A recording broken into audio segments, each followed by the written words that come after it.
Pemirsa, dokter spesialis penyakit dalam Ketut Agus Somio menyatakan vaksin COVID-19 aman karena sudah melalui uji secara klinis dalam beberapa fase.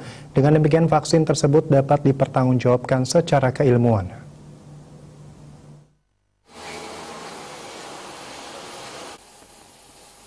Masyarakat banyak yang bertanya-tanya tentang keamanan vaksin dan efektivitasnya dalam menangkal virus corona penyebab penyakit COVID-19.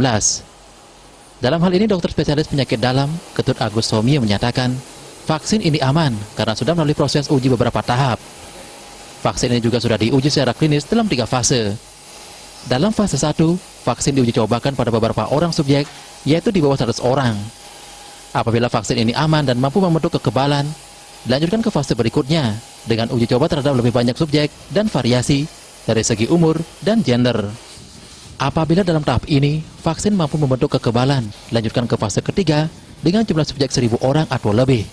Apabila dalam fase ini, vaksin mampu mencegah penyakit di atas 50%, maka vaksin ini dinilai bagus. Setelah melalui 3 fase pengujian ini, tentu keamanan vaksin ini dapat dipertanggungjawabkan secara keilmuan. Ya aman, karena dia sudah melewati beberapa tahap.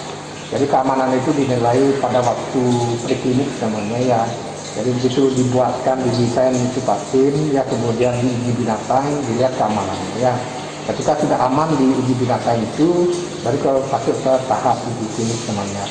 Jadi ada 3 fase, fase 1, kedua, ketiga.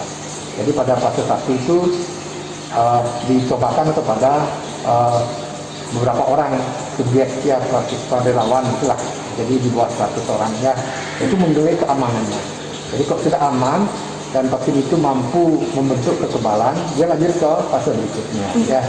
Jadi fase 2 ini diujikan kepada subjek yang lebih banyak, dan kemudian dengan variasi yang lebih banyak juga. Ya. Jadi misalnya ada bervariasi dari umur, etnis, ya, dan mungkin ada beberapa yang dengan komorbid misalnya. Ya. Nanti setelah itu dinilai kalau dia sudah aman dan mampu juga vaksin yang dicobakan ini membentuk kekebalan, dia masuk ke fase 3 namanya. Di Indonesia, kelayakan vaksin telah ditentukan badan khusus yang mengawasi seperti BPOM. Agung Ria, Bali TV.